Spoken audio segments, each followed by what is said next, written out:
আমরা এসেছিলাম মাননীয় প্রধানমন্ত্রীর সঙ্গে একটু সৌজন্য সাক্ষাৎ এবং আমাদের মাহে রমজান উপলক্ষে বাংলাদেশ জামাত ইসলামীর আয়োজিত ইফতার অনুষ্ঠান আগামী 28 তারিখে সেটার আনুষ্ঠানিক দাওয়াতপত্রই দিতে এসেছিলাম। এটি মূল বিষয় ছিল। আমাদের সঙ্গে আমাদের অ্যাসিস্ট্যান্ট সেক্রেটারি জেনারেল মৌলানা আব্দুল হালিম সাহেব ছিলেন।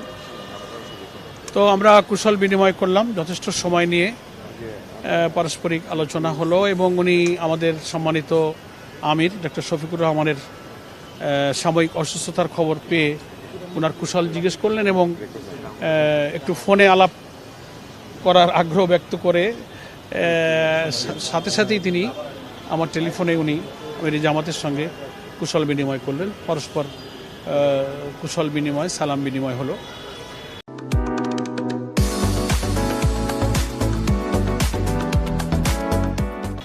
এটাই মূল। আর এমনি আমরা সরকার গঠনের পর ফরমালি আজ জামাত ইসলামীর পক্ষ থেকে সাংগঠনিকভাবে তার সঙ্গে প্রথম অফিসিয়ালি সাক্ষাৎ আমাদের ইফতার অনুষ্ঠানের দাওয়াত উপলক্ষে। সে কারণে দেশের মানুষের প্রত্যাশা অনুযায়ী যেন শান্তিপূর্ণভাবে পরিচালিত হতে পারে, সেক্ষেত্রে উনিও সরকারের আকাঙ্ক্ষার কথা, ইচ্ছার কথা, প্রচেষ্টার কথা তুলে ধরলেন এবং নতুন দায়িত্ব পালন করতে গিয়ে উনি যে পরিবেশের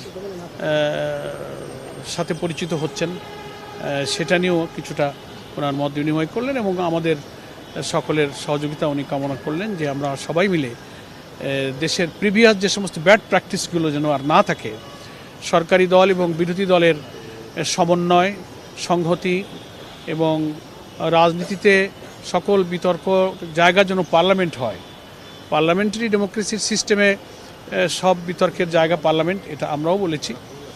এবং রাজনীতিতে সহনশীলতা, বিতর্ক সংসদেই হোক, রাজনীতির রাজপথ ময়দানের রাজনীতি সেটাও নিয়মতান্ত্রিক, কিন্তু মূলত পার্লামেন্টকেই রাজনীতির বিতর্কের জায়গা হিসেবে কাজে লাগানোই হচ্ছে পার্লামেন্টারি সিস্টেম অফ ডেমোক্রেসির মূল আলোচনা। সেই সম্পর্কে কিছু সংক্ষিপ্ত খুব সৌহার্দ্যপূর্ণ পরিবেশে মত বিনিময় হয়েছে। এই মুহূর্ত পর্যন্ত হয়নি। আর এটা তো জুলাই চার্টারের যে অনুমতি, যেটা আইনগত ভিত্তির একটা পর্যায়ে তো বাকি রয়েছে সংসদে, এটা হলে পারে জুলাই চার্টারে যে সমস্ত সম্পৃক্ত এবং সংযুক্ত বিষয়গুলো আছে, ডেপুটি স্পিকারের সঙ্গে আরও অনেক দ্বিকক্ষ বিশিষ্ট পার্লামেন্টের আরও অনেক বিষয় আছে, সেটা আরও পরে বলা যাবে, এক্ষুনি এটা আলোচনায় আসেনি। এটা হচ্ছে বাংলাদেশ চীন মৈত্রী সম্মেলন কেন্দ্রে আমাদের এই আয়োজন করা হয়েছে 28 তারিখে বিকাল 5টায়। উনি দাওয়াত খুব আন্তরিকতার সাথেই কবুল করেছেন এবং আমাদেরকে যাবেন বলে আশ্বস্ত করেছেন এবং আমাদের আমির জামাত টেলিফোনে আলাপের সময় সপরিবারে ওনার সম্মানিত স্ত্রী এবং জাইমা সহ সব পরিবারকেই উনি আমন্ত্রিত হিসেবে উনি যাওয়ার জন্য অনুরোধ করেছেন এবং আমরা উভয়কেই আমরা দাওয়াতপত্র দিয়েছি।